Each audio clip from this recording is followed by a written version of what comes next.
김지의 돌직구쇼에 오신 여러분 반갑습니다. 김지희입니다. 저는 오늘도 이곳 광화문 청계 광장에 나와 있습니다. 민주당의 인재 영입된 인사가 조국 전 장관의 아들, 딸 의혹과 관련돼서 당시 학부모들의 관행이라고 밝혀서 논란이 되고 있습니다. 동양대 총장 표창장을 위조했다는 의혹, 그리고 아들 미국 시험을 대신 쳐줬다는 의혹, 그리고 인턴 경력서를 허위로 위조했다는 갖은 의혹, 학사비리, 입시비리 의혹과 관련돼서 학부모의 관행이다라고 밝힌 민주당의 청년 인재의 이 발언, 야당으로부터 강한 빈축을 사고 있습니다. 결국 민주당의 인재 영입 기준이 조국 전 장관을 바라보는 인식이 같은 사람들 아니냐라는 얘기까지 나오고 있습니다. 잠시 후에 이 이야기를 포함해서 98일 앞으로 다가온 총선의 3대 포인트에 대해서도 오늘 상세하게 준비했습니다. 잠시 후 전해드리겠습니다. 전 비가 오나 눈이 오나 매일 아침 이곳에서 여러분을 기다리겠습니다. 김지의 돌직구쇼 지금 라이브로 시작합니다. 잠깐만요.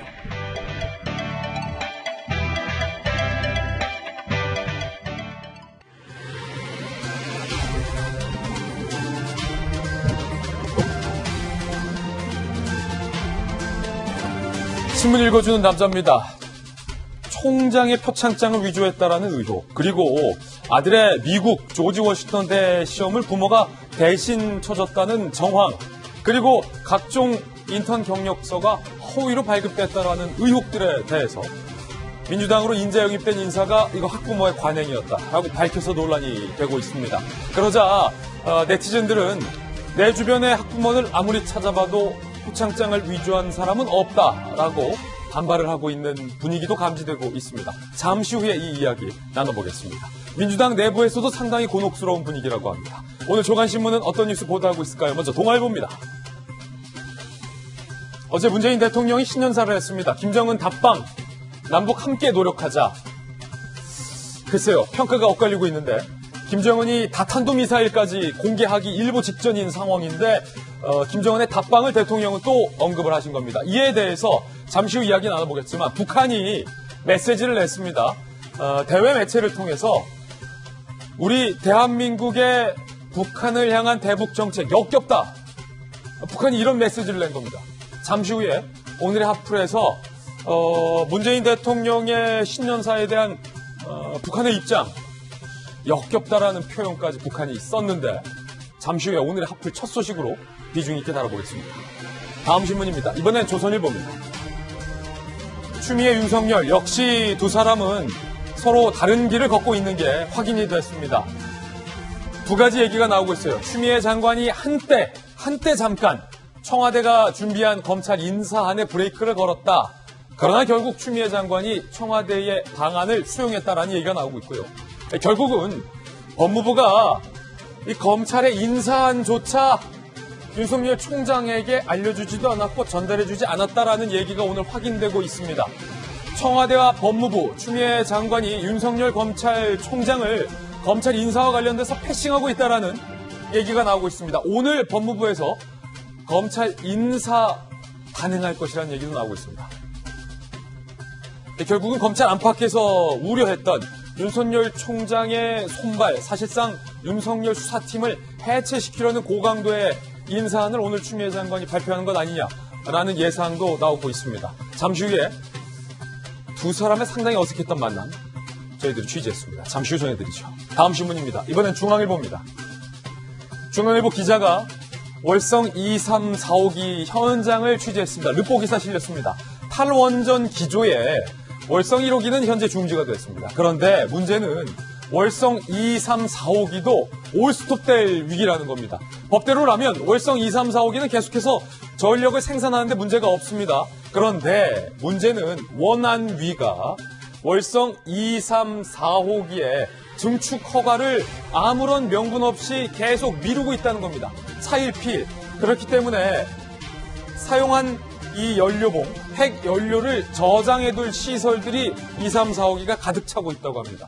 결과적으로 원안위가 월성 2345기의 운행 중지를 결정하진 않았지만 이렇게 중축 허가를 꼼수로 미루고 있으면서 2345기의 운행을 자연스럽게 중지시키려는 것 아니냐라는 기사를 중앙일보는 쓰고 있습니다. 명분 없는 원전의 올스톱. 문제는 우리 전력이 부족해진다는 겁니다. 전기요금도 오를 것이고요. 전기도 부족해질 겁니다. 이에 대한 대책도 마땅히 없다. 중앙일보는 이렇게 꼬집고 있습니다. 다음 신문입니다. 이번에 한국일보입니다. 스키철이죠. 스키 몸비 경보주의보가 발령됐습니다. 스키 몸비 신조어인데 간단합니다. 스키와 스마트폰 좀비의 합성어입니다. 스키 몸비. 스키 타고 이렇게 내려오다가 셀카를 찍는다고 합니다. 이거 웬만한 스키 실력을 갖고 있다 하더라도 이거 상당히 위험합니다.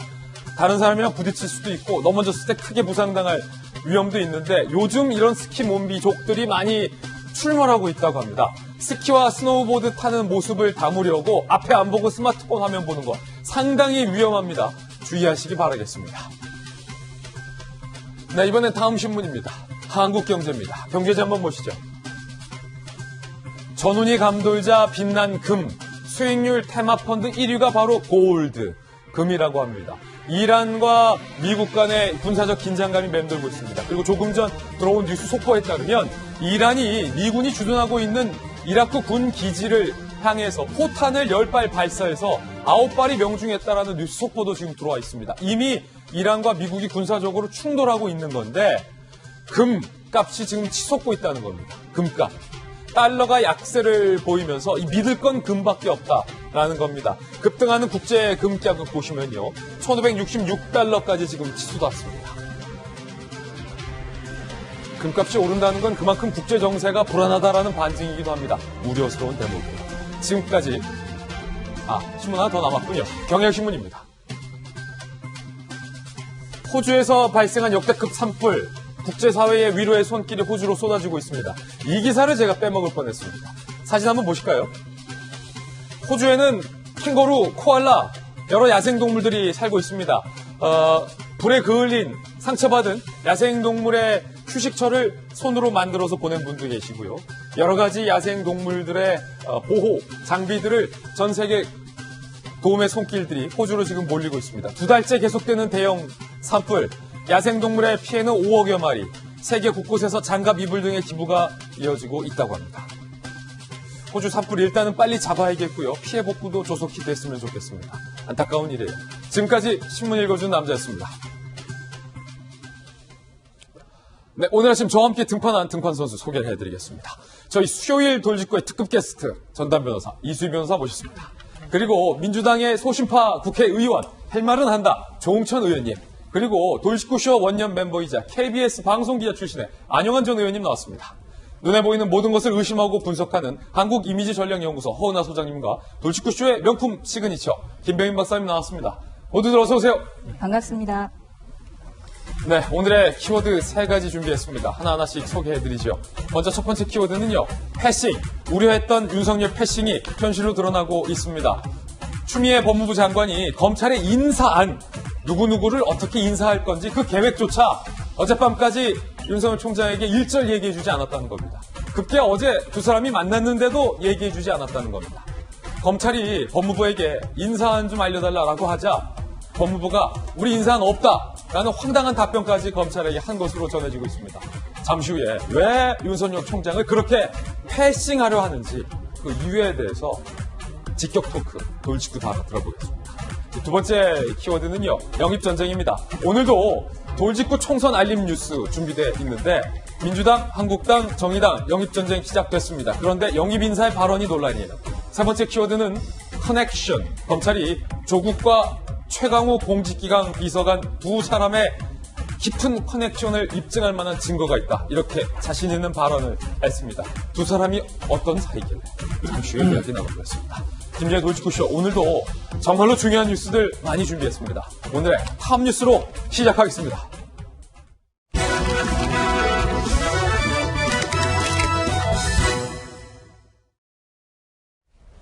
검찰 내부에서는 볼멘 소리가 나오고 있습니다. 왜 이렇게 다들 윤석열 총장을 못 잡아먹어서 안달이냐라는 불만이 검찰 내부에 팽배합니다. 탑뉴스 주제도 바로 그겁니다. 윤석열 패싱, 조국 수사라인의 운명은 어떻게 될 것인가.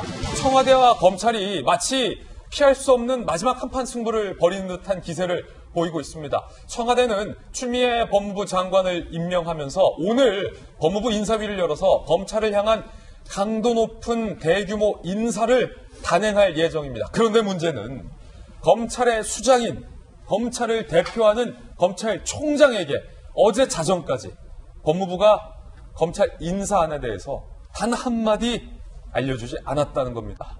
지금까지 우려됐던 윤석열 패싱이 현실로 드러났다. 오늘 많은 조간신문들은 이렇게 분석하고 있습니다. 왜 패싱할까? 함께 보시죠. 안 만났으면 모를까? 만났어요. 추미애 장관, 윤석열 총장 어제 35분간 비공개 회동도 했어요. 물론 다른 사람도 배석했습니다. 단둘이 회동은 아니었습니다만 어쨌든 만났는데 오늘 법무부가 인사위를 열어서 검찰 고강도 인사를 단행할 계획인데 하루 전이 어제까지 검찰 인사에 대해서 전혀 얘기해주지 않았다. 추미애 장관이 인사에 대한 설명도 없었고요. 의견 교환도 없었다. 사실 법적으로 법무부 장관이 검찰에 대한 인사를 할 때 검찰총장의 의견을 듣도록 되어 있거든요. 그런데 추미애 장관은 그걸 하지 않았다는 겁니다. 생략했다는 겁니다. 이를 두고 윤석열 패싱이라는 얘기가 나오고 있고요. 오늘 오전에 검찰 인사위를 전격 엽니다. 이거는 인사 발표하겠다는 거예요. 이 말인 즉슨 총장에게도 알려주지 않고 인사를 법무부가 강행하겠다는 겁니다. 더 황당한 얘기는요. 앞서 검찰이 아니 법무부 인사한 다음에 너네 우리 인사한 다음에 그 인사한 좀 알려줘 라고 하자 법무부가 인사는 없다 라고 얘기했다는 거예요. 인사는 없다. 그리고서 오늘 인사를 한다는 겁니다.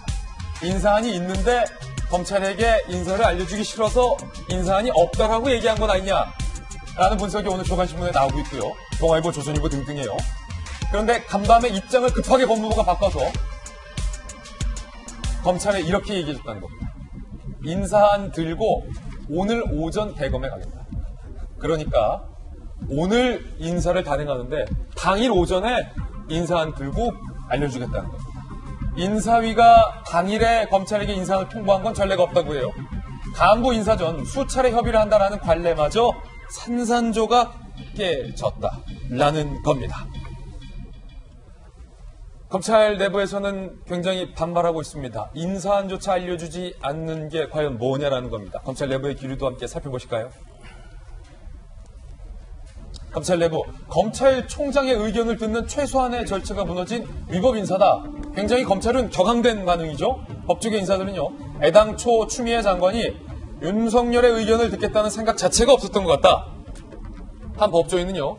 검사장급 인사는 법무장관, 검찰총장, 청민정수석 세 사람이 모여서 인사를 하는 게 관례인데 검찰총장을 이렇게 대놓고 패싱하는 건 처음 본다. 라는 얘기도 했습니다. 검찰 관계자는요. 윤 총장 수족들이 대부분 잘려나가지 않겠냐. 상당 부분 진행된 수사 기록이 존재하는 만큼 윤 총장이 관련 수사들이 좌초되는 걸 두 눈 뜨고 보고만 있지는 않을 것이다. 라고 분석도 나오고 있습니다.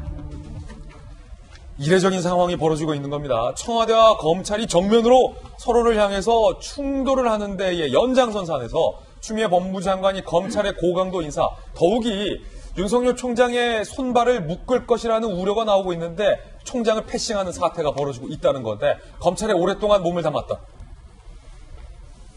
조홍천 전 검사 인사 때 법무부 장관이 오늘 조간신문 표현에 따르면 이렇게 검찰총장을 패싱한 적이 검찰 들어가서 나올 때까지 10수년간의 경력 중에 있었습니까? 없었습니까? 단 한 번이나. 딱 말해주세요. 오늘 인사위가 열리나요? 열린다고 해요. 그렇다면 그런 적은 없었습니다. 한 번도 이렇게 없었다. 강금실 장관, 송광수 총장 때도 조금 얘기는 있었죠. 제대로 협의가 안 됐다고 있었는데 그 이후에 팔짱 끼고 우리 아무 문제 없어요 했던 그 사진 기억나시나요? 그런 절차 과정을 다 겪었었는데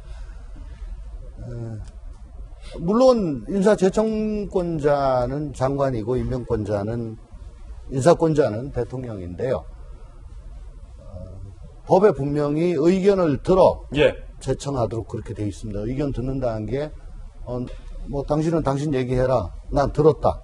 그렇지만 내 멋대로 하겠다라는 취지는 아니라고 저는 보고요. 이건 아니라는 거죠. 충분히 경청을 하고 합리적 의견은 또 수용할 게 있으면 수용을 해서 예. 하라는 게 그 법 정신이라고 봅니다.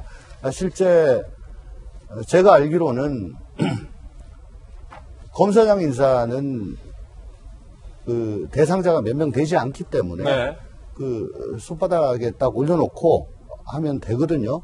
그래서 장관, 총장, 또 청와대 민정수석 이렇게 3명이서 비공개로 여러 번 만나가지고 예. 각자 자기 의견 얘기하고 조율하고 조정해서 돌아가서 또 확인해보고 또 만나고 해가지고 여러 번 만나서 인사 제청안을 확정했던 그런 관례가 있던 걸로 저는 알고 있습니다. 그럼 조홍천 의원님, 지금 이거 청와대와 법무부가 윤석열 총장 패싱하는 거 맞네요? 만약에 지금 인사위가 오늘 오전에 열린 거라면, 예. 그리고 어저께 윤석열 총장이 법무부를 예방했을 때 예. 인사안에 대해서 얘기가 없었다면 뭐 굳이 뭐 패싱이라면 패싱이죠. 패싱이다. 이런 적은 없었다는 건데. 근데 예. 그 조 의원님. 의견을 듣는다, 그냥 의견 들으면 된다라고 추미애 장관이 청문회 때 몇 번 말씀하셨잖아요. 예. 그게 그러니까 인사도 이 법의 절차를 다 거쳐야 되는데 예. 그 입법 취지가 그냥 드러난 거는 아닌 걸로 저는 알고 있습니다. 그렇군요. 예, 그때 당시에 송광수 또 아까 무슨 장관이라고 했지? 강금실 장관. 강금실 장관. 예. 약간의 잡음이 있고 난 다음에 이걸 법적으로 공고히 하자고 만든 게 이거기 때문에 법의 취지와도 맞지 않는다. 이거는 검찰총장 패싱한 거다. 검찰 출신 조홍천 의원님이 이렇게 지금 정의를 했어요. 물론 오늘 법무부가 연다는 인사위 자체가 인사의 원칙과 기준을 논의하는 자리이기 때문에 곧바로 뭐 검찰의 간부급 인사를 누구누구로 정하는 자리는 아닙니다만 지금까지 총장과 사전 논의가 없었다는 것은 패싱이 맞다. 조홍천 의원님이 이렇게 얘기를 했는데 이수희 변호사님, 예. 그러면 왜 청와대와 추미애 법무부 장관이 윤석열 총장을 이렇게 패싱하는 겁니까? 지금 뭐 윤석열 총장의 의견을 따를 이유가 없다고 생각을 하는 거겠죠. 이제 그러니까 뭐 윤석열 총장의 이제 고사가 현실화되고 있는 게 아닌가 싶고. 고사 말려 죽는다는 거예요. 예. 어제 4시에 과천에 있는 법무부 청사에서 만나고 한 30분 회동을 하고 나올 때 윤석열 총장의 그 표정이 참 그러니까 확 드러나지는 않는데 아주 묘하게 나오는 그 표정들이 있었어요. 그렇군요. 그러니까 좀 쓴웃음처럼 보이기도 하고, 한편으로는 좀 그래도 좀 버티겠다, 그러니까 이렇게 좀 어떤 의지를 가지는 듯한 그런 약간 그런 듯한 표정도 있고, 한편으로는 저는 그래서 인사 얘기가 구체적으로 나오지는 않았다 하더라도 뭔가 윤석열 총장 입장에서는 내 수족을 못 살리겠구나라는 그런 느낌을 받았던 게 아닌가 하는 저는 나름 그렇게 읽었습니다. 그 표정을 운명을 보면서. 직감한 거 아니냐. 예. 그러니까 자연스럽게 윤석열 패싱이 나올 수 있는 거죠. 근데 저는 이게 윤석열 총장 개인에 대한 문제가 아니라 문제는 이 정권에서 법치주의가 너무나 많이 후퇴하고 있다는 거죠. 검찰청법에는 엄연히 규정이 되어 있습니다. 검찰총장의 의견을 들어서 검사 인사를 하도록. 그런데 그 의견을 듣지를 않았어요. 이게 일반적으로 어떤 행정기관의 처분에 대해서 일반 시민이, 국민이 저런 청문 절차를 듣도록 되어 있는데, 의견 제시를 하도록 되어 있는데, 그것이 없이 어떤 처분을 내렸다고 했을 때는 그거는 당연히 무효사유인 거거든요. 저는 그래서 검찰청법에 엄연히 있는 이 검찰총장의 의견 제시 권한을 이렇게까지 깡그리 무시할 수가 있느냐. 이거는 법치주의의 후퇴일 뿐만 아니라, 그리고 근데 지금 정권에서 이런 모습을 너무 많이 보여주고 있죠.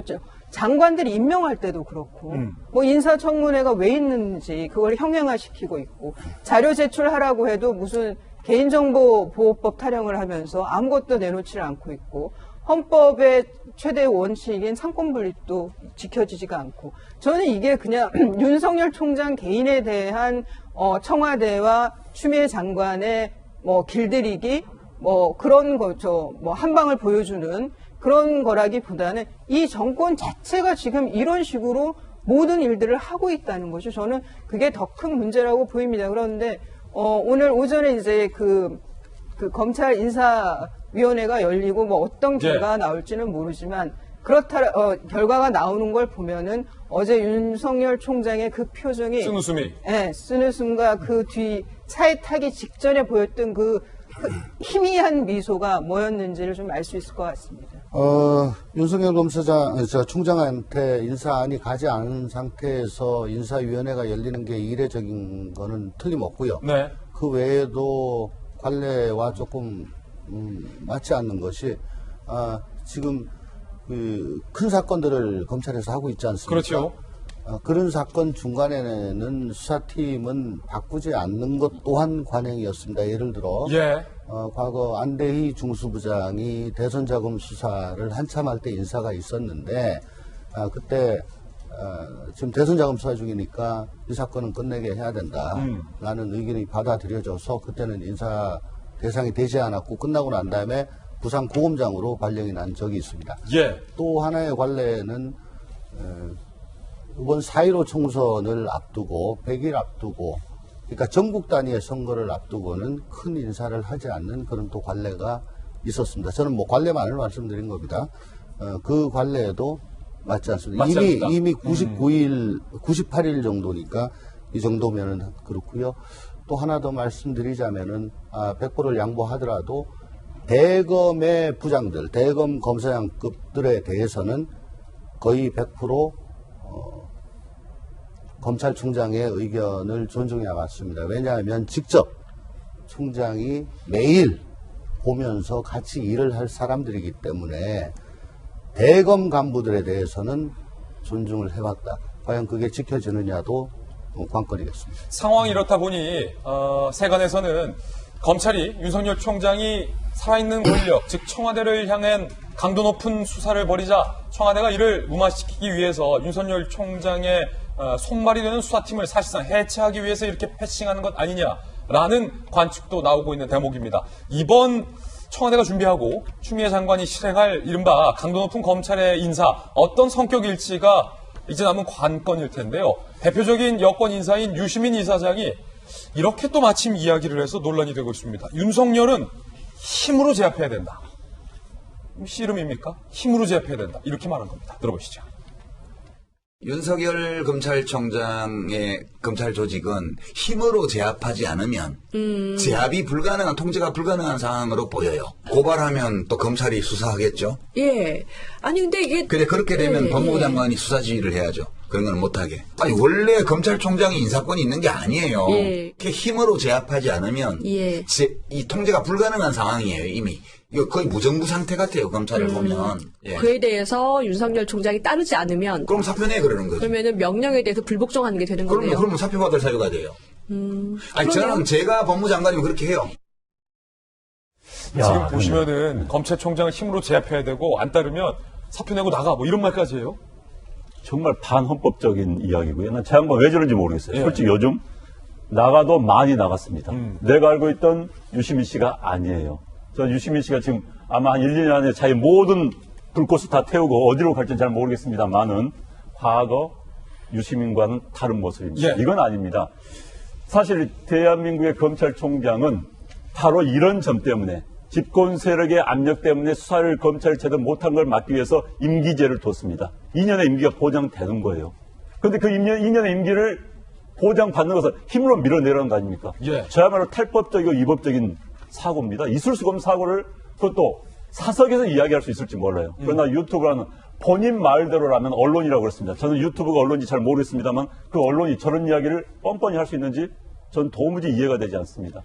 사실 지금 많은 사람들이 이번 인사는 윤석열 검찰총장의 수족을 자른다는 건 다 알려진 이야기예요. 아마 그렇게 나올 겁니다. 그러면은 최소한 좀 부끄러운 표정을 지어야 기본적 인간의 염치입니다. 그런데 이 정권 분들이라는 표현 쓰겠습니다. 이 정권 분들은 굉장히 오만해요.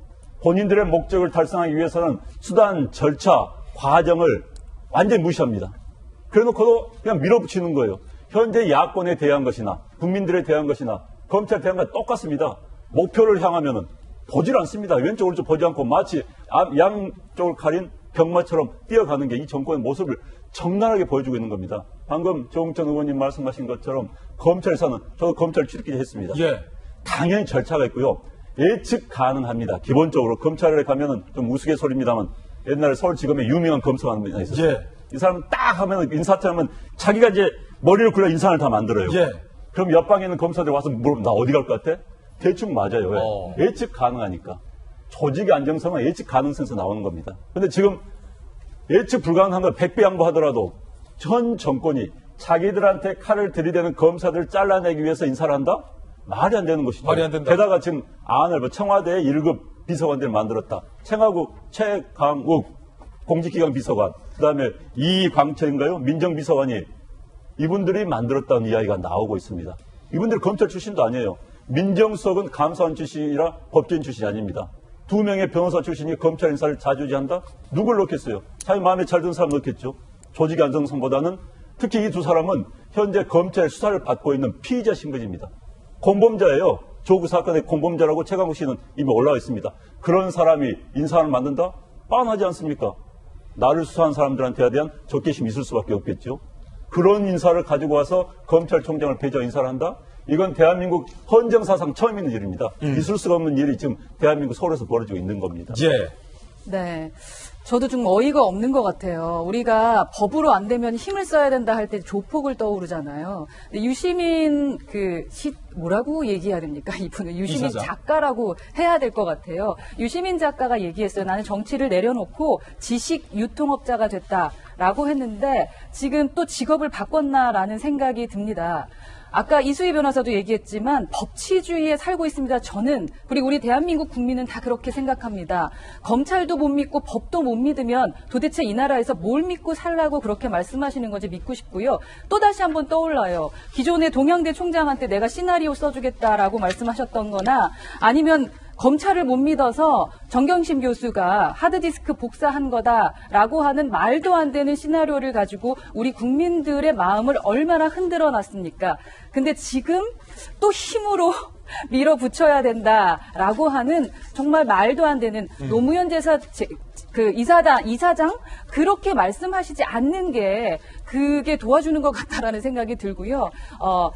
작가님, 더 이상 그렇게 시나리오를 자꾸 쓰셔서 법치주의에 살고 있는 우리 국민들의 마음을 좀 흔들어 놓지 않으셨으면 좋겠습니다. 예. 지금 조폭 같다라는 이 발언은 이제 유시민 이사장을 특정한 게 아니라 그럼요. 예, 예. 법을 안 따르는 사람들에 그런 대해서 사람들이 이렇게 얘기를 하니까 말씀하신 거죠? 예, 그렇게 말한 거죠. 네. 그렇죠. 자, 이 와중에 이른바 조만 대장경, 조적조가 또 나왔습니다. 조국 교수가 과거에 썼던 글인데요. 함께 보시죠.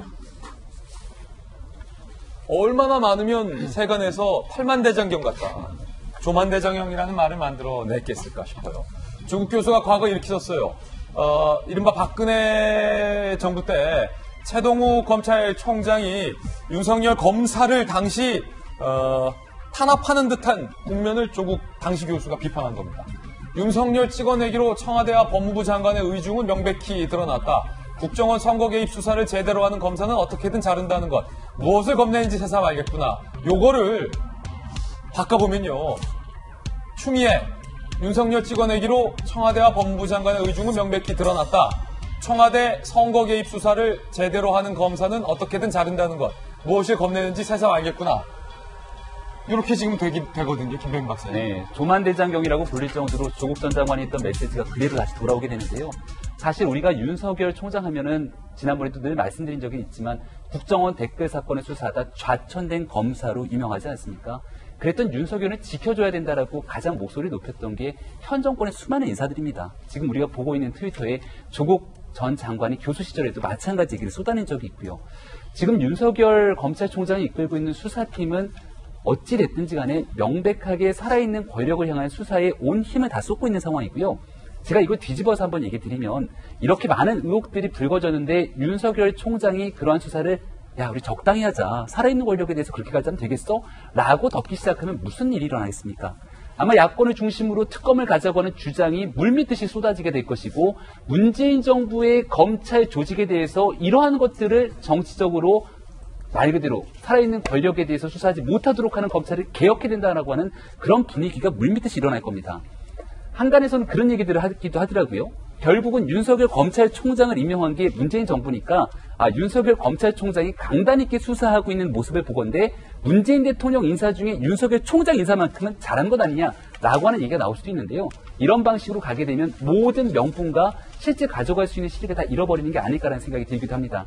앞서 안영환 의원께서 명확하게 설명해 준 것처럼 이해 충돌이라는 말이 있는데요. 청와대에 있는 인사들과 그리고 추미애 현 장관 같은 경우도 관련된 유재수 부시장에 대한 감찰 무마 사건 속에서 유재수 부시장이 민주당 전문위원회를 거쳐갈 때 추미애 장관이 당대표를 지냈던 상황이었고, 울산시에 단수공천했던 송철호 시장의 단수공천 당시에도 추미애 장관은 더불어민주당의 당대표였습니다.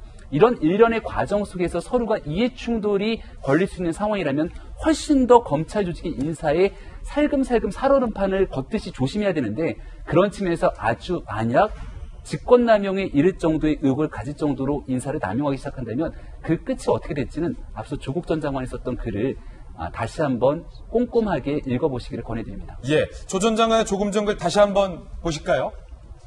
조만 대장경 이번 글인데요. 함께 보시죠. 지금 보시니까 최동욱, 윤석열을 둘 다 청와대가 찍어낸다, 법무부 장관이 찍어낸다. 그걸 비판하는 기조로 조국 교수가 당시에 글을 썼는데, 지금 윤석열 총장과 윤석열 총장 밑에서 수사를 하고 있는 이 검사 간부급을 만약에 법무부가 찍어내는 인사가 나온다면 지금 조국 교수의 글이 고스란히 다시 법무부와 청와대로 향하게 되는 국면일 것 같습니다. 첫 번째 소식 전해드렸습니다. 이번엔 저희가 준비한 두 번째 이슈를 공개합니다. 바로 이겁니다. 총선이 이제 98일 앞으로 다가왔습니다. 이제 코앞입니다.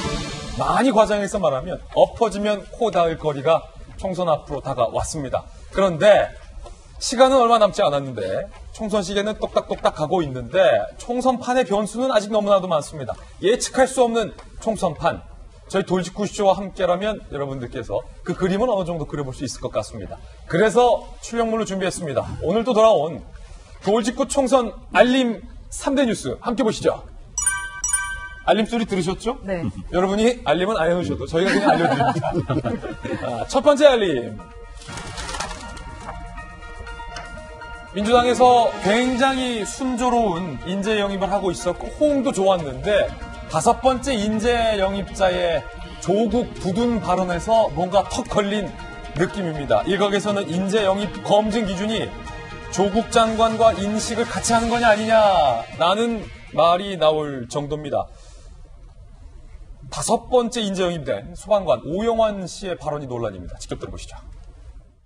모든 학부모들이 이제 그 당시에 해온 일상 그 관행적으로 해온 그런 행위들을 너무 지나치게 부풀려서 그렇게 보도되는 것에 대해 작은 허물조차 너무도 침소봉대하게 이제 거대하게 부풀려서 국민에게 그렇게 많은 불신과 그런 의혹과 그걸 심어주는 모습이 너무 두렵다고 해야 할까요? 그런 검찰 권력이 얼마나 두려운 것인지, 그래서 그걸 견제할 세력이 왜 필요한 것인지에 대해서 다시 한번 고민할 수 있는 계기가 되었던 것 같습니다.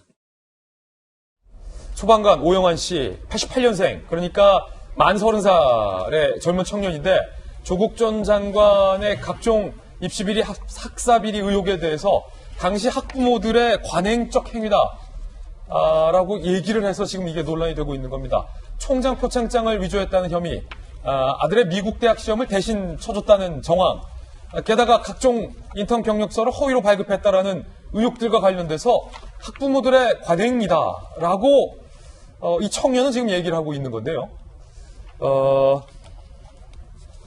일단 야당에서는 강하게 비판을 했습니다. 야당의 비판 들어보시죠. 황교안 자유한국당 청년 부대변인, 상대가 청년이다 보니까 야당의 청년이 나섰어요.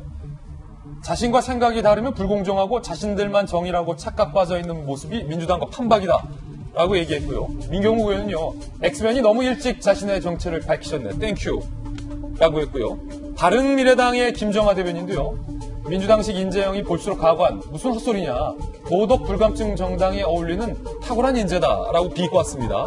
새로운 보수당도 반발했어요. 이종철 대변인. 이런 인식을 가진 사람이 과연 정의에 민감한 젊은이들, 공무원과 소방관의 높은 사명을 대변할 수 있을지 의문이다라고 얘기를 했고요. 상황이 이러자 여당 내에서도 상당히 당혹스러운 분위기입니다. 더불어민주당 내부에서 떠난 20대 남자를 잡기 위해 영입한 오 씨가 오히려 청년들을 떠나게 만들까 걱정이다라는 얘기가 나오고 있고요. 더불어민주당의 한 재선 의원은요. 특히 관행이라는 표현은 20, 30대 부동층의 심기를 거스를 수밖에 없다. 사회 경험이 짧은 청년이 탓에 다소 말실수한 것 같다. 라고 당황하는 기색이 역력했습니다. 민주당의 소신파 국회의원인 조홍천 의원님,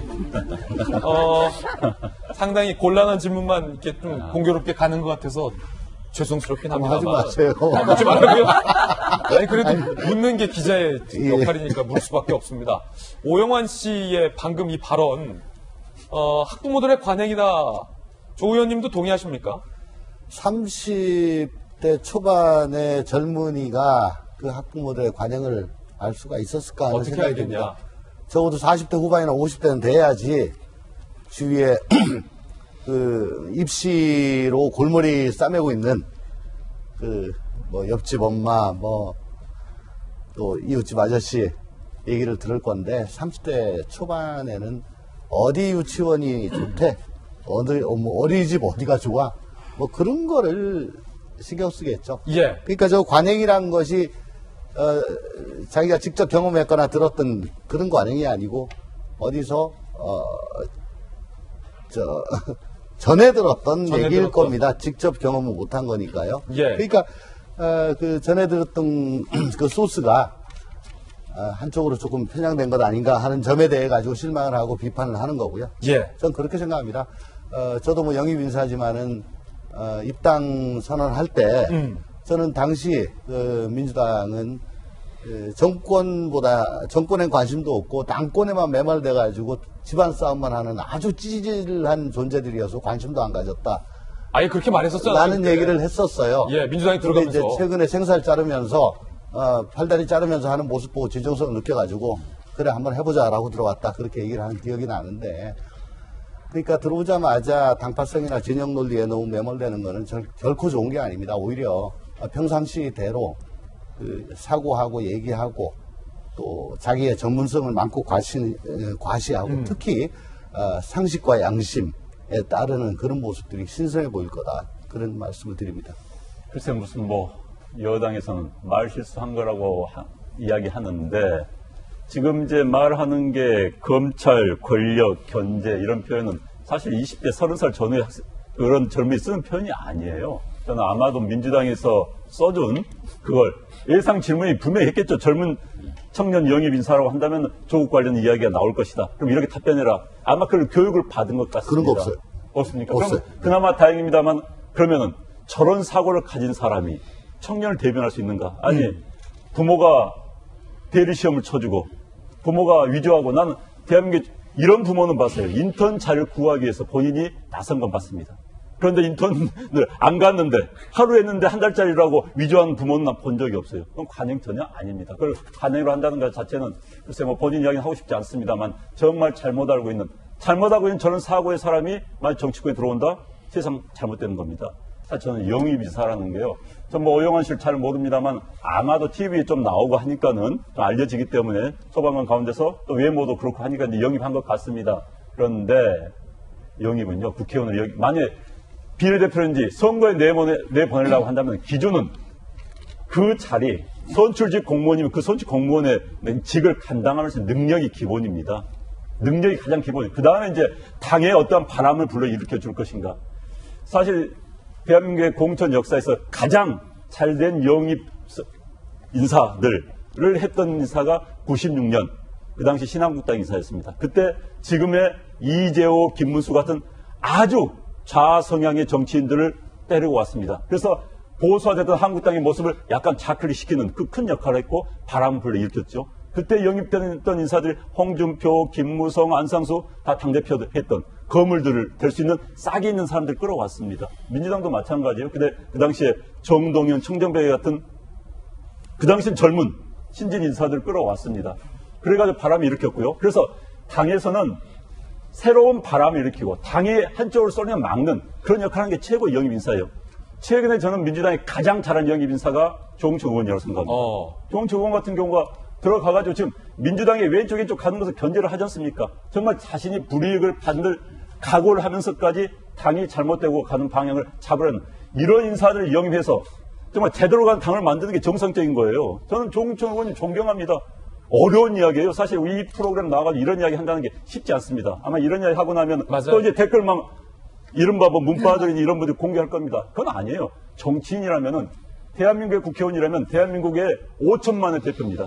정치인은 두 개의 가치를 가지는 거예요. 지역 대표성과 국가 대표성입니다. 국가를 대표하는 가치를 있다면 이런 식의 어른 이야기 해야 되는 겁니다. 어른과 그럼이 있습니다. 그런데 민주당식의 어른은 어른이 아니에요. 지금 국민들의 상식에 어긋납니다. 그런데 조홍천 의원님 같은 이런 분들이 이야기해 주시니까 그나마 민주당에도 뭐 제대로 가는 수도 있구나 기대로 갈 수 있는 것이죠. 예. 한국당 입장에서 보면 굉장히 거북스러운 존재지만요. 예. 그러나 아무튼 이런 식의 영입이 돼야지 얼굴 좀 알려졌다 해서 젊다 해서 그건 아닌 거죠. 예. 조국 전 장관의 의혹과 관련돼서 아무런 문제가 없다라고 얘기했던 5호 인사와 달리 민주당의 영입 2호 인사 청년 원종건 씨는 조국 장관의 행동들에 대해서 도덕적 해이라고 언급을 했는데 이른바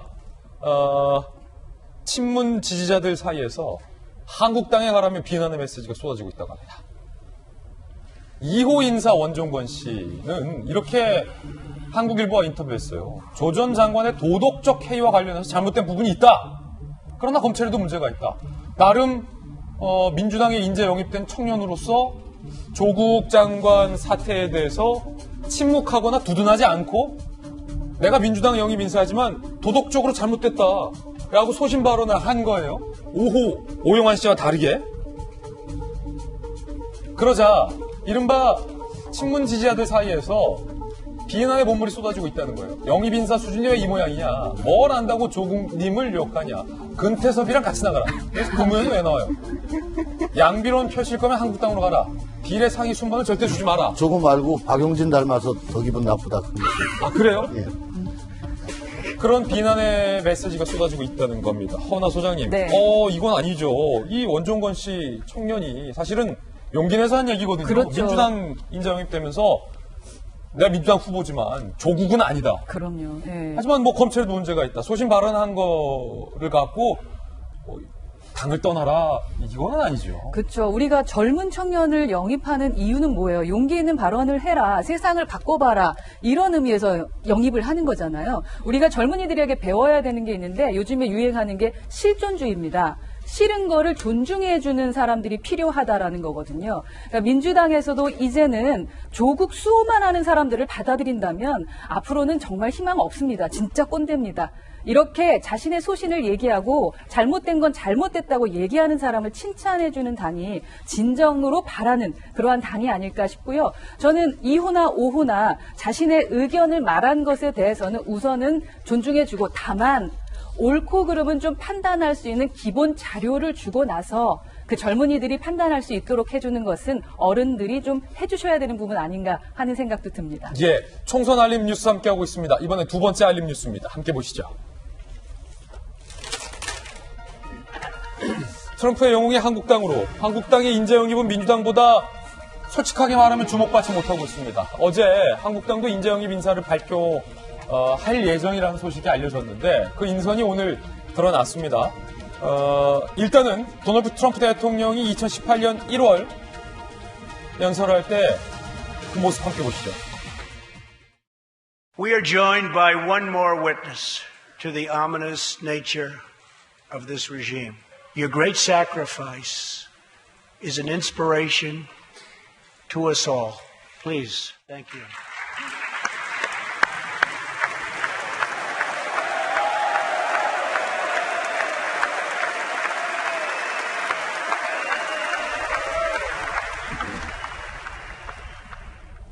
지금 트럼프 대통령이 연설했을 때 박수를 받았던 이분이 한국당의 인재 영입으로 온다는 건데 탈북민 지성호 씨 조금은 낯선 분들도 많이 계실 것 같아요. 누굽니까 일단은? 그러니까 지성호 씨는 꽃제비로도 널리 알려져 있었던 탈북민입니다. 그러니까 아마 우리나라에서는 탈북 출신 인사로서 대한민국에 국한된 것이 아니라 전 세계를 돌면서 북한의 잔혹한 이 인권 탄압에 대한 실상들을 알리기 위해 노력해왔던 시민운동 활동가기도 합니다. 그런 측면에서 대한민국에서도 널리 알려져 있는 인물이지만 전 세계적으로 주목하는 인사기도 하고요. 트럼프 대통령 같은 경우는 북한의 김정은 위원장과 2017년도로 시계를 잠깐 거꾸로 돌려보게 되면 엄청난 말폭탄을 주고받습니다. 여기 대해서 핵버튼이 내 책상에 더 큰 게 있다라고 하니까 김정은 위원장과 서로 일촉즉발의 위기까지 불러일으켰던 그 순간이었고, 북한을 대상으로 압박할 수 있는 국제사회의 가장 큰 압박의 수단은 결국 북한의 김정은 정권의 이 인권 탄압 문제를 전 세계에 불러일으키는 수단일 수 있습니다. 그 연장선상에서 2018년 1월 국정연설을 통해서 바로 지성호 씨를 미국으로 초청하게 됐고요. 연설하는 중간에 지성호 씨를 얘기하니까 지성호 씨가 들고 있는 저 목발이 지성호 씨가 사실은 열차에서 떨어져서 한쪽 다리를 잃게 되는 안타까운 사고가 있게 되는데, 그 아픈 몸을 이끌고 목발에 의존해서 엄청난 고난의 행군을 통해 결국은 탈북에 성공하게 됩니다. 저 목발이 그때 짚었던 목발로 알려져 있고요. 결국은 전 세계에서 북한에 대한 이 인권 문제를 알리게 되는 인사를 영입함으로 인해서 현재 문재인 정부의 대북 정책과 정반대되는 지점 속에서 북한의 실상들을 알리고 여기 된 인권 문제에 대해서 자유한국당이 갖고 있는 기치를 좀 알리겠다라고 하는 게 인재 영입 1호에 대한 시사점이 아닐까라는 생각이 듭니다. 예, 물론 지성호 씨 굉장히 훌륭한 분이시긴 한데, 김변 박사님, 이게 말이에요. 사실은 한국당 인재영입 1호가 박찬주 전 대장이었어요. 네. 사실은 역풍이 불러줘 와서 인재영입 취소됐잖아요. 박찬주 대장에 이어서 이번에는 또 뭔가 탈북민을 연달아서 영입하니까 이게 과연 계속 같은 칼라란 말이죠. 한국당 인재영입이. 이게 청년들의 표심을 사로잡는, 더 적나라하게 말하는 민주당 인재영입에 비해서 좀 주목받을 수 있을까라는 부분에서는 좀 회의적이거든요. 그러니까 1호를 발표한 게 아니라 1호와 2호를 우리가 함께 발표한다고 하는데, 인정이 2호 같은 경우는 20대 후반의 여성입니다. 20대 후반의 여성 중에 과거에 테니스 선수로서 널리 알려진 인사고 체육계 미투를 가장 앞장서서 얘기했다라고 하는 인사이기도 합니다. 그 이후에 현재는 한 기업에서 열심히 자신의 생활을 펼쳐나가고 있다 얘기를 하고 있는데요. 말 그대로 감성적인 키워드에 치중하는 것이 아니라 사회 곳곳에서 활동하고 있었던 자기의 전문성들을 바탕으로 이 사회를 변화시킬 수 있는 인물들을 열심히 발굴해서 찾아왔다라는 것이고, 아마도 염동열 인재영입 위원장의 얘기에 따르면은 한 명 한 명 모두를 다 감성 키워드를 채우겠다는 것이 아니라 아주 제대로 차려진 한 상을 보여주겠다는 것 같습니다. 지성호 씨 같은 경우는 한국당에서 추구하고 있는 자유, 인권, 그리고 대북 문제에 대한 가치를 상징할 수 있는 좋은 인사라고 저는 개인적으로 생각합니다. 훌륭하신 분이에요. 2호, 그러니까 똑같은 인사로서 같은 길을 걸어가는 것이 아니라 2호의 인사 같은 경우는 정치적인 색깔, 칼라라기보다는 실질적으로 한국당에 대해서 성인지 감수성이 좀 부족한 거 아니야? 라고 하는 세간의 비판적인 목소리가 있었는데, 오히려 체육계 미투를 누구보다 먼저 이야기를 하면서 겪었던 아픔들을 바탕으로 이러한 감성적인 측면에서 한국당이 가져갈 수 있는 길들을 가져가겠다는 것이고, 그 이후에 추가되는 인사들의 면면을 보게 되면은 충분하게 국민들과 소통하면서 나아갈 수 있는 한국당이 부족한 면을 채우겠다라고 공언하고 있기 때문에, 일단 저는 오늘 1호와 2호의 인재 영입은 한국당이 보여줄 수 있는 최선의 카드들을 먼저 보여주고 있는 상황이다 이렇게 생각됩니다. 예. 자, 민주당도 한국당도 일단은 인재 영입을 하기 위해서 굉장히 바쁜 모습인 것만은 분명해 보입니다. 민주당이 일단은 더 적극적인 것 같아요. 한국당은 민주당에 비해서 인재 영입 속도가 현저하게 늦은 것 또한도 부인할 수 없는 사실인 것 같습니다. 그런가 하면 심상정 대표가 있는 정의당은요, 이번 총선이 선거 연령이 18세로 낮아지기 때문에 첫 18세 당원을 부둥켜 안으면서 울었습니다. 이 모습을 보여줬습니다. 직접 한번 보시죠.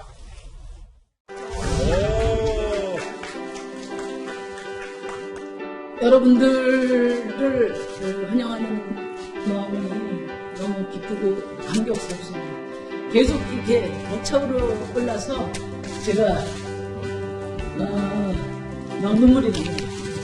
신입 당원들을 힘찬 박수로 우리 선배들이 다시 한번 환영하면서 시작하겠습니다.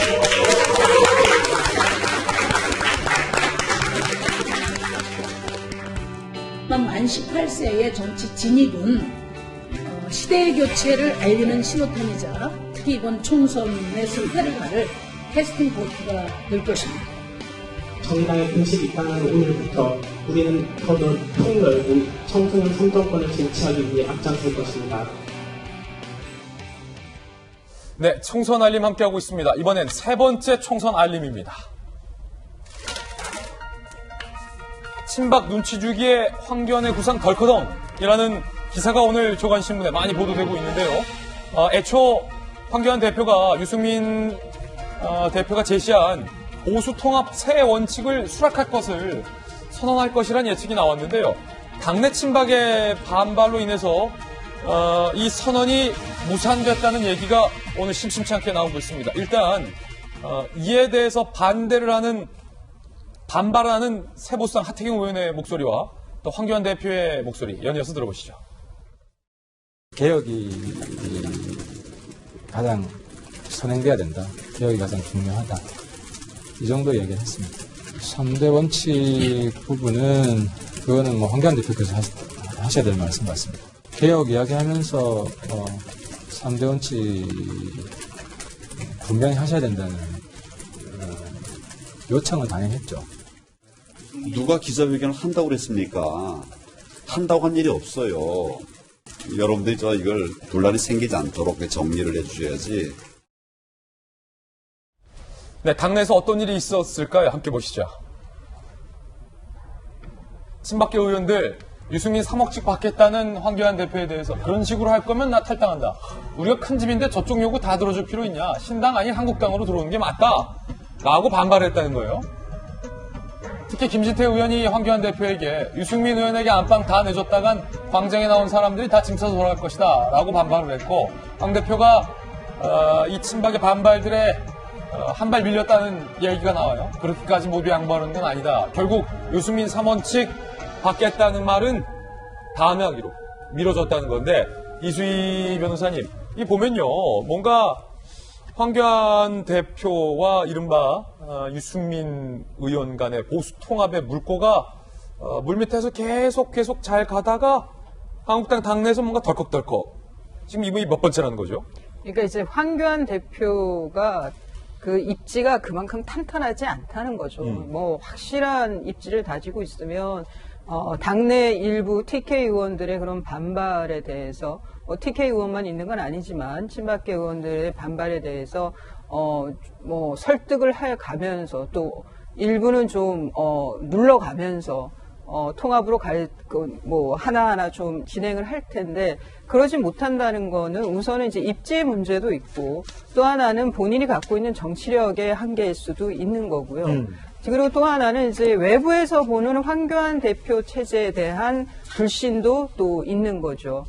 그래서 지금 근데 친박계 의원들이 제가 이건 하나마나 한 얘기 같은데 네. 제발 좀 숲을 봤으면 좋겠다. 숲을 봐라. 예, 그 광화문에 나와 있는 분들도 정말 자유민주주의 체제에 대한 뭐 정말 그 철저하신 분들이죠. 근데 그분들만 계신 건 아니거든요. 보수 유권자라고 하는 분이. 그 다음에, 보면 되게 40% 후반대를 득표를 해야 수도권에서는, 이길 수가 있어요. 뭐 50%는 못 넘다 하더라도. 그러려면 중도를 껴안지 않으면은 이길 수가 없는 거예요. 예. 수도권이 의석이 제일 많은데, 수도권을 다 잃는다고. 지금 2년 전에, 2018년에 지방선거 봐봐요. 지금 서울시 시의원에 한국당이 몇 명이 있습니까? 그런 상황이 올해 4월에 또 있지 말라는 법이 없는 거거든요. 이런 식으로 가면. 그래서 저는 친박계 의원들이 하는 말이 무슨 자유대한민국을 지켜야 된다고 얘기를 하는데 본인들의 하는 그 행태가 외려 더 힘들게 한다는 거죠. 저는 그런 면에서 본인들의 공천이라든가 정치적인 그 문제도 달려 있긴 하겠지만 더 크게 봐서 이거는 통합이 안 되면 필패예요. 이번 4월 선거는. 예. 그걸 좀 인식을 했으면 좋겠고 그리고 정말 TK 의원들의 좀 김도우 의원 외에는 지금 뭐 불출마 선언들이 안 나오고 있는데 좀 용단을 내려주시기를 바랍니다. 일부에서는 정말 계륵 의원이라는 표현까지 나오던데요. 한편 이 민주당에서는 이른바 쇄신에 대한 움직임도 관측이 되고 있는데 특히 요즘 사실 민주당을 출입하는 기자들이 가장 주목하는 건 조홍천 의원님. 이른바 거의 컷오프에 가까운 23명의 의원을 향한 이른바 이번 총선 경선에서의 대대적인 감점. 이게 평가가 맞춰졌고 본인들에게 다 통보가 됐다고 하는데 일각에서는요. 혹시 그 이른바 당론과 좀 달랐던 소신 의원을 밝혔던 조홍천 의원이 사실상 컷오프에 가까운 23명의 감점 리스트에 들어간 건 아니냐. 뭐 이런 설도 있던데 그거 통보 받으셨습니까? 안 받으셨습니까? 이 자리에서 좀 정확하게 말해요. 김영기다 아니면 아니다. 통보 받은 거 없습니다. 감점 대상 아니다. 모르겠습니다. 그 통보가 됐는지 여부는 모르겠는데 저는 받은 게 없습니다. 그럼 안 된 겁니다. 그럼 안 된 거다. 그 통보는 다 됐나요, 지금? 뭐 그렇다고 해요. 저는 뭐 지역에서 요즘 열심히 남양주 일대를 누비고 다니는데 그거하고는 상관없이 그 의정보고서 돌다 보면 요번에 안 나온다며 이런 얘기를 많이 들어요.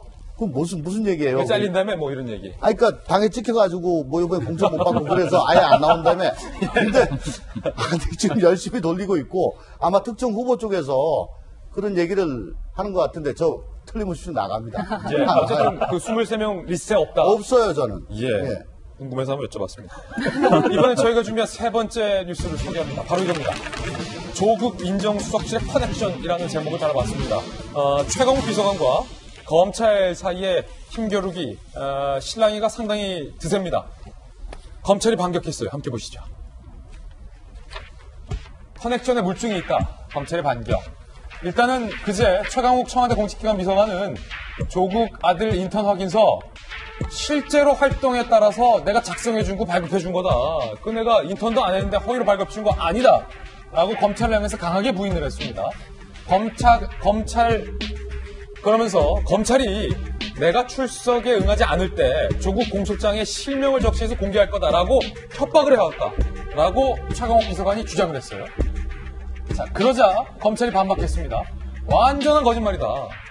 우리가 공직기관 비서관을 협박, 그런 자체가 없다. 사실 자체가. 최강욱 이름의 공소장 기재는 해당 범죄의 특성상 필요하다라고 오히려 역공을 하고 있는 겁니다. 그러면서 검찰은 조국과 최강욱과 조국의 커넥션을 확보했다, 물증을 확보했다라고 밝혔는데요. 검찰이 확보한 정황은 이렇습니다. 정경심 교수와 최강욱 변호사 사이에서 인턴 확인서 내용을 기재해서 정경심 교수가 최강욱 변호사에게 줬다는 거예요. 그리고 최강욱 변호사가 확인서에 지도 변호사 최강욱, 그러니까 서명만 해서 다시 페이백이죠. 정경심 교수에게 다시 돌려줬다. 검찰은 이렇게 보고 있고요. 로펌 관계자들은요, 검찰에서 조국 아들이 실제로 법무법인에서 인턴으로 일한 적이 없다라고 검찰에 진술을 했다라고 검찰은 밝히고 있는 상황입니다. 일단은 자, 안용환 의원님, 최강욱 비서관은 분명히 인턴했다라고 얘기하고 있고 검찰은 무슨 소리야? 주변 사람들이 다 인턴 안 했다잖아. 그리고 정경심 교수가 문서 준 거 날인만 해준 거잖아. 라고 서로 이건 뭐 접점이 없어요. 이거 아니면 이거예요. 상반대 주장을 하고 있어요. 아까 말한 인재영입 인사 오영환 씨의 말대로 관례였다고 한다면 저렇게 불법을 했겠지요. 관례라고 했으니까. 그런데 이제 검찰에서 공소장에 쓸 수밖에 없었다는 생각이 듭니다. 왜냐하면은 자 누구의 알선으로 또 게다가 지도 변호사라는 이름이 있기 때문에 그럼 거기를 가리고 뭐뭐뭐 변호사 이거 쓸 수는 없는 거 아닙니까? 빤히 다 드러나고 그다음에 두 사람의 관계를 명확히 해줘야만이 조국 씨의 범죄 혐의를 확인할 수 있기 때문에 그래서 그걸 가지고 이제 협박이다라고 하는 것은 최강욱 변호사가 과잉 반응이 아닌가 하는 생각이 들고요. 그다음에 이제 저는 최강욱 변호사의 저런 반응 자체가 좀 과도하다는 느낌이 들어요. 아니 처음에 지난번 방송에도 뭐 그런 이야기가 나왔었습니다만은 내 그때 인간적인 것 때문에 내가 그렇게 했다. 잘못됐다. 라고 인정했다면 이렇게 커지지를 않아요. 그런데 마치 나는 잘못이 아니고 난 옳기 때문에 너네를 주장하는 게 나쁘다 하면서 너네들을 공개한 사람들은 내가 나빠서가 아니라 무슨 검찰 개혁에 반대하기 때문에 이렇게 피해 나간 그런 태도가 문제가 있는 겁니다. 지금 최강욱 비서관의 저 태도가 범여권, 특히 청와대는 그래도 만연했어요. 처음에 잘못했다고 고개 숙였으면 끝나는 문제입니다. 국민들도 그래 조국 아들 그래 뭐 이렇게 넘어질 수도 있을 건데 자꾸 저걸 키워나가는 거예요. 저는 이해가 되지 않습니다. 그 근저에는 우리는 도덕적으로 완벽하다. 우리는 옳고 너네들은 틀리다. 라는 이상한 잘못된 인식의 틀이 있기 때문에 저런 사고가 나온 것 같은데 어찌됐든 최강욱 공직기관 비서관 저런 식으로 빠져나가는 게 옳지 않습니다. 그리고 검찰에 대해서 저런 식으로 공격하면서 게다가 앞서 이야기했지만 또 검찰 인사권을 장악하고 있지 않습니까? 저것 자체가 사실 어떤 의미에서 검찰에 대한 협박이에요. 본인이 협박받았다는 게 아니라 저런 이야기 함으로써 검찰 수사검사에는 내가 인사권 있는데 너네들 혼날래? 라는 협박도 될 수 있습니다. 전 매우 부적절한 처사입니다. 예, 최강욱 공직기관 비서관이 현재도 공직기관 비서관으로 있으면서 이른바 이번에 검찰의 인사도 사실상 많이 관여를 한 인물인데 김병민 박사님, 세간에서는요. 변호사였던 로펌의 변호사였던 최강욱 당시 변호사가 어떻게 조국 수석 밑에 공직기관 비서관으로 청와대에 입성할 수 있었느냐라는 부분, 그리고 공교롭게 친분이 있는 최강욱 비서관이 공직기관 비서관으로 오고 나서 조국 수석이 법무부 장관으로 가면서 본인의 법무부 장관 검증을 최강욱 공직기관 비서관이 맡게 됐단 말이죠. 이 일련의 과정을 보면서 혹시 세간에선 안 그래도 두 분이 이렇게 친밀했던, 정말로 긴밀했던 사이, 허위 인턴 증명서 서명해주고 정경심 교수 변호해주고 그 친분을 바탕으로 청와대에 들어와서 조국이 나간 자리에서 조국의 역할을 하는 것 아니냐. 세간에서 이런 의혹도 있더라고요. 충분하게 그렇게 의심의 여지들이 있지 않겠습니까? 게다가 조국 전 장관의 청문회 과정들을 지켜보고 현재 조국 전 장관이 기소된 혐의만 11가지가 넘는데요. 이것은 청와대 민정수석으로 재직하고 있었을 때에 이 특별 감찰을 무마시켰다고 하는 내용들과 지금 하명 수사 등에 대한 여러 가지 의혹들 다 배제하고 가족과 관련된 내용들만 11가지가 넘는 혐의로 기소가 되어 있는 상황입니다. 그렇다면 공직기강 비서관이 당시에 조국 민정수석으로 재직했던 본인의 윗사람이 법무부 장관으로 가게 됐을 경우에 사적인 관계 다 쳐내고 정말 면밀하게 인사검증을 단행했다면 저는 오히려 문재인 정부가 이렇게 곤혹에 빠질 수 있는 애들을 미연에 차단했을 거라는 생각이 들어요. 하지만 이거 뒤집어서 얘기해보면 조국 전 장관 입장에서는 과거에 있었던 여러 가지 치부들을 있는 그대로 드러내서 보이기에는 상당한 부담이었을 거라는 생각이 되고, 그런 측면에서 만약에 나와 아주 오랜 기간 가까웠던 최강욱 변호사가 공직기강 비서관에서 인사검증을 하는데 아주 편안한 인사검증을 했던 것이 아닌가라는 생각을 지울 수가 없게 되기도 합니다. 여기서 아주 매우 간단한 건요. 조국 전 장관 딸이요. 한참 문제가 불거졌을 때 당시 김어준의 뉴스공장 라디오에 이 육성으로 나와서 여러 가지 얘기들을 한 전례가 있습니다. 그러니까 있는 그대로 피하지 않겠다고 얘기를 하고 있다면 조국 전 장관의 아들이 최강욱 변호사가 있었던 로펌에서 인턴을 했는지 안 했는지에 대한 여부는 누가 알겠습니까? 조 전 장관 아들이 제일 잘하는 것 아닌가요? 조 전 장관 아들이 깔끔하게 내가 한 적이 있으면 언제 어떤 방식으로 했다라고 이야기해주면 모든 것들이 깔끔하게 정리가 될 수 있습니다. 하지만 여전히 그런 내용들이 전혀 나오지 않고 있는 상황에서 공직기강 비서관이 이 모든 일들에 같이 연루가 되어 있다고 하면은 결국 청와대가 행하고 있는 검찰 조직의 인사부터 모든 일들이 앞서 제기한 이해충돌 문제에 같이 걸릴 수밖에 없는 것이기 때문에 지금 현재 문재인 정부가 국민들로부터 똑바른 상황으로 가기 위해서는 저는 가장 먼저 단행해야 될 인사는 검찰 조직의 검사 인사가 아니라 청와대에 있는 공직기강 비서관, 민정비서관의 인사부터 단행하는 것이 오히려 여러 가지 세간의 의혹들을 정리하는 지름길이라고 생각합니다. 공직기강 비서관 바로 저 자리에 맹활약했던 분이 또 오늘 나와 계세요. 안 가본 데가 없어, 의원님은. 조홍천 전 공직기강 비서관님. 네. 만약에 설사 최강욱 비서관의 주장이 100%다 사실이라고 하더라도 제가 궁금한 건 저토록 친분이 깊은, 그러니까 조국 부부와 평소에 거의 스스럼 없이 지냈던 분이 공직기관 비서관에 들어와서 그 조국 장관의 인사를 검증했다라는 것 자체가 누가 보더라도 이해충돌에 해당하는 거잖아요. 부적절한 인사가 아니냐. 이제 와서 생각해보면. 그 사람에 따라 다를 수가 있습니다. 저번에도 와가지고 제가 말씀드렸다시피 저는 공직기강 비서관으로 있으면서 이게 권한이 아니고 의무다. 그러니까 인사권자가 정말 제대로 된 요리를 할 수 있게 신선한 식자재를 공급하는 그런 의무가 있는 거다라고 저는 생각을 했고, 그렇게 우리 행정관들하고 얘기를 했고, 또 제가 알고 있는 국정원이나 당시 국정원이나 경찰에서 올라온 자료 중에 그런 내용이 없더라도 제가 알고 있는 건 첨가를 해서 올렸죠. 예. 그건 사람에 따라 가지고 하는 거지. 가까운 사이더라도 그러니까 이 사람은 뭐가 잘못됐고 이걸 다 올렸다는 거예요. 예. 그러니까 인사권이란 건 대통령한테 있기 때문에 이거 가지고 이해충돌까지는 저는 아니라고 보입니다.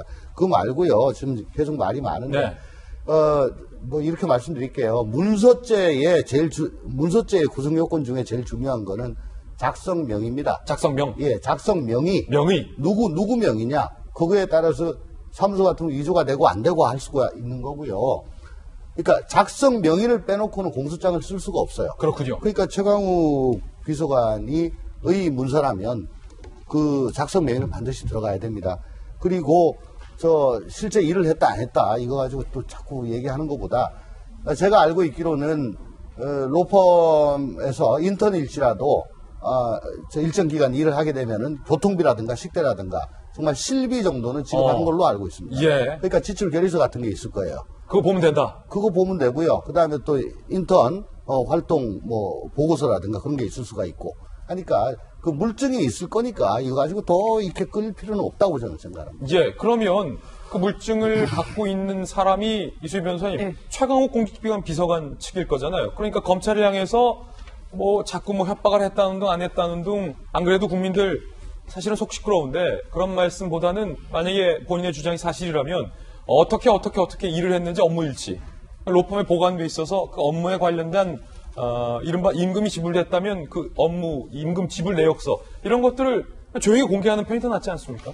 이제 그 재판은 이미 기소가 됐기 때문에 그 조국 전 장관이 재판 법정에서 그 최강욱 비서관의 경우에는 증인으로 소환이 될 거예요. 그럼 거기에서 이제 그런 문건들이 있는지 확인을 할 거고 있는데 찾을 수 없다든가 아예 작성을 안 했다든가 얘기들은 있을 텐데 지금 그 인턴 확인서를 받았다고 하는 저 법무법인이 큰 곳이 아니에요. 변호사가 한 5-6명 정도 있는 그 소규모 법인이에요. 그러면은 이렇게 이제 대학생이 그것도 이제 미국에서 대학 다녔던 친구잖아요. 인턴을 오면 인사도 하고 그래요. 이렇게 데리고 다니면서. 몇 명밖에 안 되니까. 네, 대표님, 그리고 조국 그 교수의 아들이라고 그러면 저는 그것도 분명히 얘기를 했을 거라고 생각해요. 조국 교수의 아들이고, 저때 2017년이면 조국 교수가 얼마나 유명할 때예요. 그렇기 때문에 정말 저게 출퇴근을 했다고 하면 몰랐을 리가 없다. 거기서 근무하는 직원은. 최소한 최강욱 당시 대표 변호사의 직원은 인포에 있던 직원들은 알았을 거다. 그럼 그 사람들이 본 적이 없다라고 말하면 그 진술이 더 신빙성이 있다고 봐야겠죠. 예. 최강욱 비서관과 관련된 이야기, 조국 전 장관과 관련된 이야기 전해드렸습니다. 이번엔 저희가 준비한 다음 순서입니다. 오늘의 앞을 시간입니다. 오늘은 과연 어떤 분들이 앞을 4인방에 선정됐을지 앞을 4인방부터 바로 만나보시죠. 북한의 김정은 첫 번째 하플이고요. 그리고 두 번째는 경찰입니다. 세 번째는 스쿨존, 네 번째는 이상기후 현상입니다. 하나씩 전해드리죠. 김정은의 답방을 위해 남북이 함께 노력하자. 개성공단과 금강산 관광 재개를 위해 노력하자. 어제 문재인 대통령이 신년사에서 밝힌 내용입니다. 최근 도착된 비핵화 협상과 북한 도발 등에 대해서는 언급을 안 하셨어요. 게다가 북한이 연일 노골적 무시를 하고 있는 이 상황에서 남북관계 청사진만 제시한다라는 비판도 나오고 있습니다. 당사자인 북미 역시 모두 냉정한 반응을 보였습니다. 신년사를 직접 겨냥한 건 아니지만 북한은 자화자찬과 과대망상적 내용 듣기에도 역겹다라고 맹비난을 했고 해리스 주한 미 대사 역시 동맹으로서 긴밀하게 함께 일해야 한다며 제동을 거는 입장을 밝혔습니다. 신년사에서 남북관계에 중점을 두는 구상을 밝혔지만 결과적으로 어느 쪽에서도 호응을 받지 못하는 상황이라는 분석도 나오고 있는데요. 비핵화 협상과 문 대통령이 구상하는 남북관계를 위해서는 한미동맹이 더욱 중요해진 상황.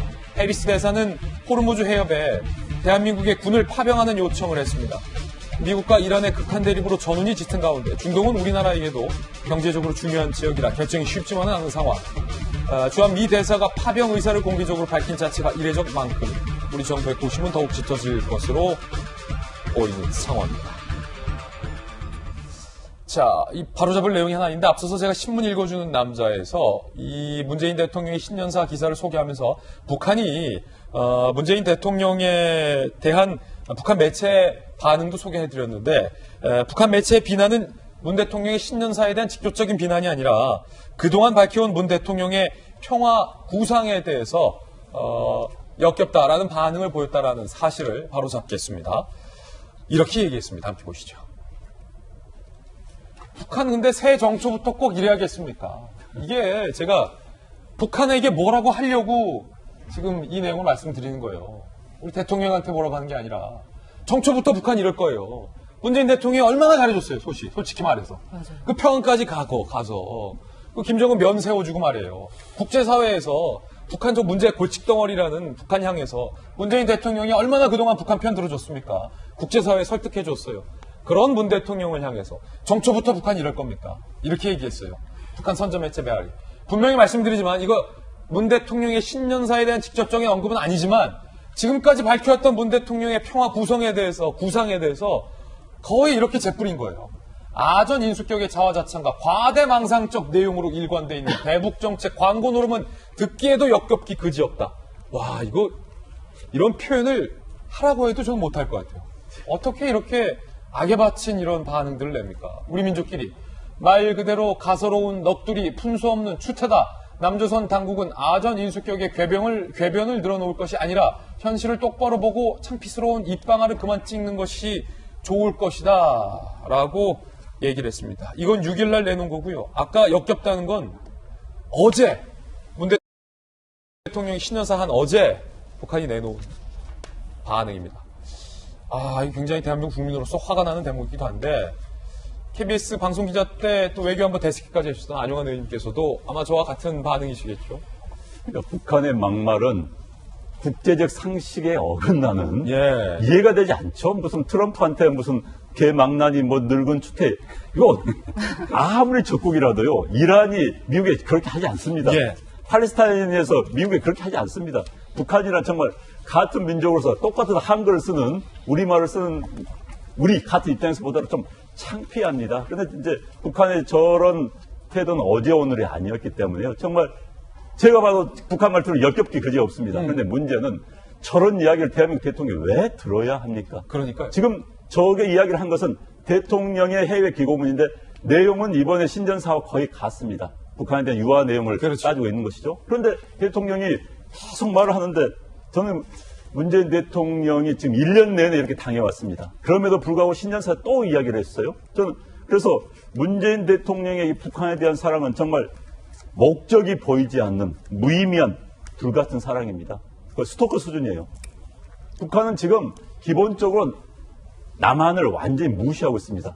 북미 대화 막 하겠다는 거예요. 그런데 제발 나 좀 그 차에 태워줘. 자, 문재인 대통령이 취임하면서 한반도 운전자로는 이야기했습니다. 그 이야기 지금 쏙 들어갔어요. 난 문재인 대통령 묻고 싶습니다. 그거 어디 갔습니까? 지금 차에서 내리셨습니까? 운전석에 앉았습니까? 뒷자리에 앉았습니까? 아니면 뒤에 따라 뛰어가고 있습니까? 트럼프의 경호원처럼? 진짜 묻고 싶어요. 이거에 대한 정리. 자, 한반도 운전자로 이야기했으면 내가 지금 나 위치 어딘가 정리를 하고 대북 정책을 추구를 해야 되는 겁니다. 그리고 그 전제는 북한에 대한 제대로 된 인식입니다. 정책은요, 희망만을 되는 것 아닙니다. 지금 문재인 대통령과 현 정부의 대북 정책은 과도하게 소망적 사고에 따라서 국가를 운영하는 겁니다. 그런데 이 소망적 사고가 단순한 무슨 복제 정책이라면 오케이, 그럴 수도 있어요. 그러나 대북 정책은 한반도 전체를 좌우한 그런 문제고요. 우리의 소망 정책으로만으로 될 수 없는 게 이건 당사자가 중국도 있고 러시아도 있고 미국도 있고 일본도 있는 그런 게임입니다. 우리의 소망은 되질 않아요. 그러니까 제발 현실 인식에 냉정한 그런 판단으로 대북 정책을 추구해 나가야 되는 겁니다. 안용환 의원님의 말씀이 이제 문재인 대통령에 대한 전반적인 어떤 그런 애정어린 발언에서 쭉 나오신 말씀이지만 그 스토커라는 단어는 이게 또 범죄의 영역이기 때문에 또 자칫 다른 의미로 오해될 수가 있어서 그것은 제가 좀 그럼 제가 표현을 너무 과도한 기대기라고 표현을 하겠습니다. 스토커 발언 좀 적절치 못했다고 제가 바로 잡겠습니다. 네, 이번에 두 번째 아플 소식 만나보시죠.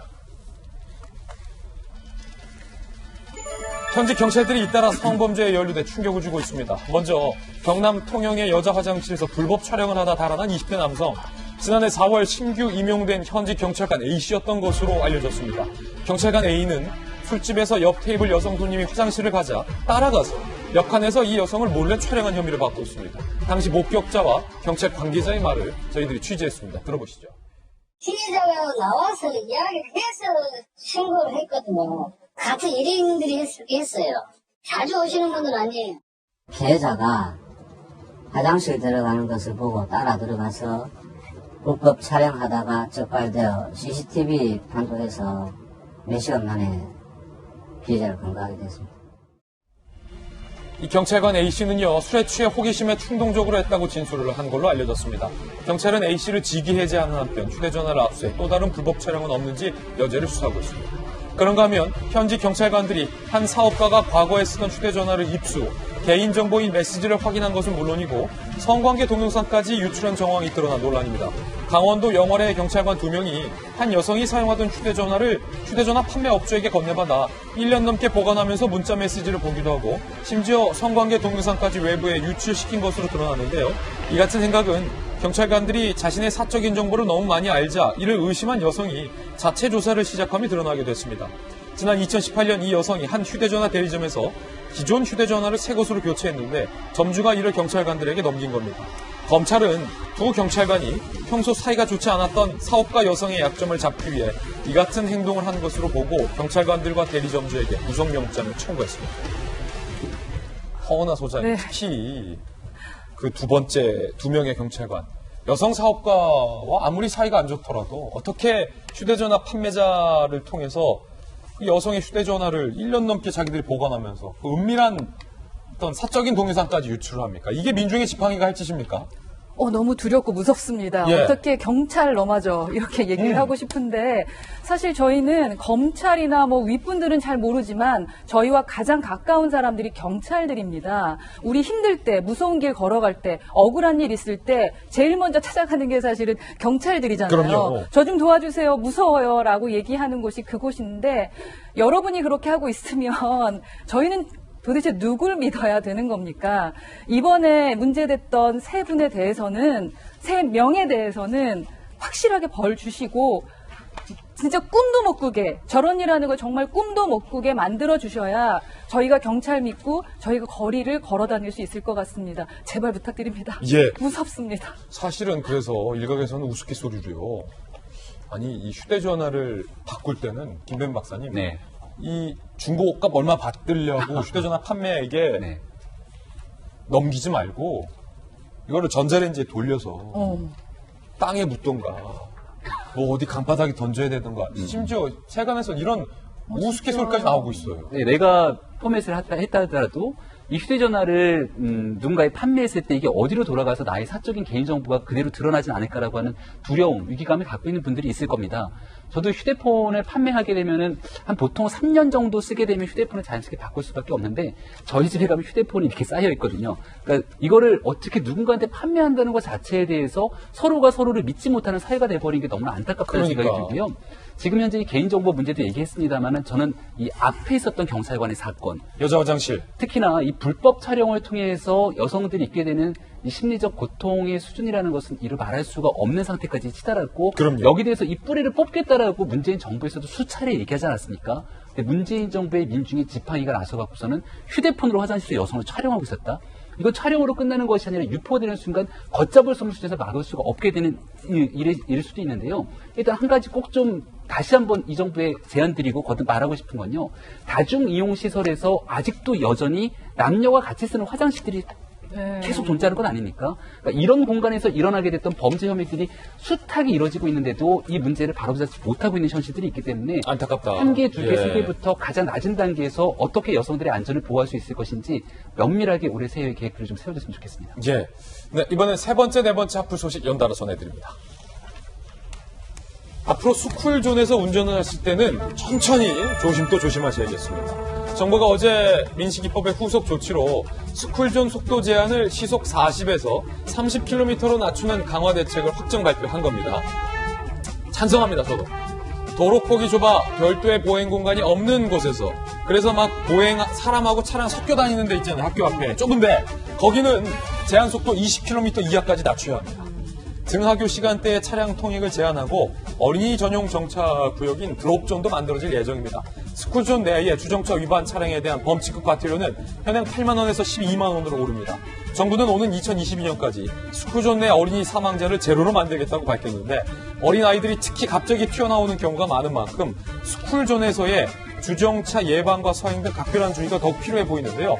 저는 개인적으로 이번 정부의 이 정책 대단히 찬성하고 적극적으로 환영합니다. 이거 어른들이 해줄 수밖에 없어요. 아이들은 죄가 없어요. 어른들께서 각별히 유의해 주시기 바라겠습니다.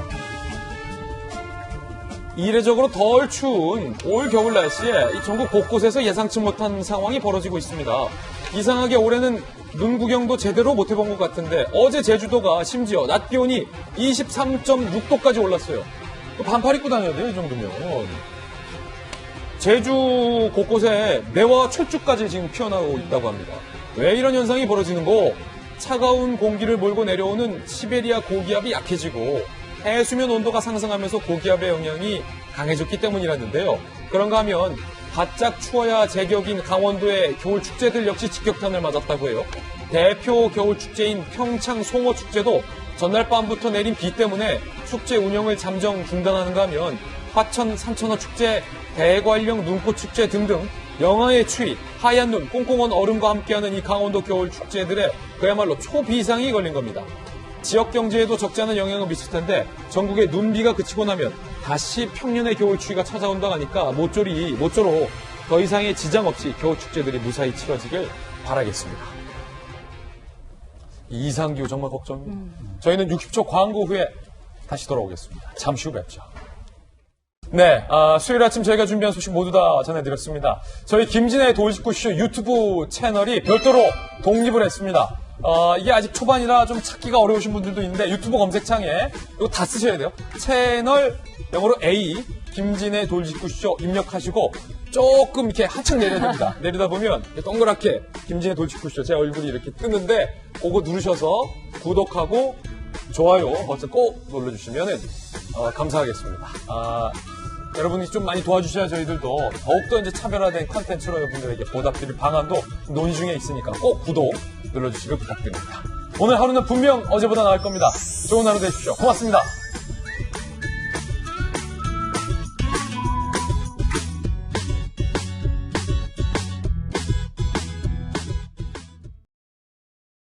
영월 경찰관 휴대폰 성관계 영상 유출 관련 정정 및 반론 보도문 2020년 1월 8일자 김진애 돌직구쇼 391회 경찰 성관계 영상 유출 제하의 방송 관련 정정 및 반론 보도. 본 방송사는 2020년 1월 8일 위와 같은 제목의 방송에서 영월 경찰서 소속의 경찰관 2명이 휴대폰 판매업자와 결탁해 지역 여성 사업가의 휴대폰에 있는 성관계 동영상을 열람하고 이를 유출하였다고 보도하였습니다. 그러나 확인 결과 지역 사업가는 여성이 아니고 위 성관계 영상 열람과 유출은 확인되지 않아 이를 바로잡습니다.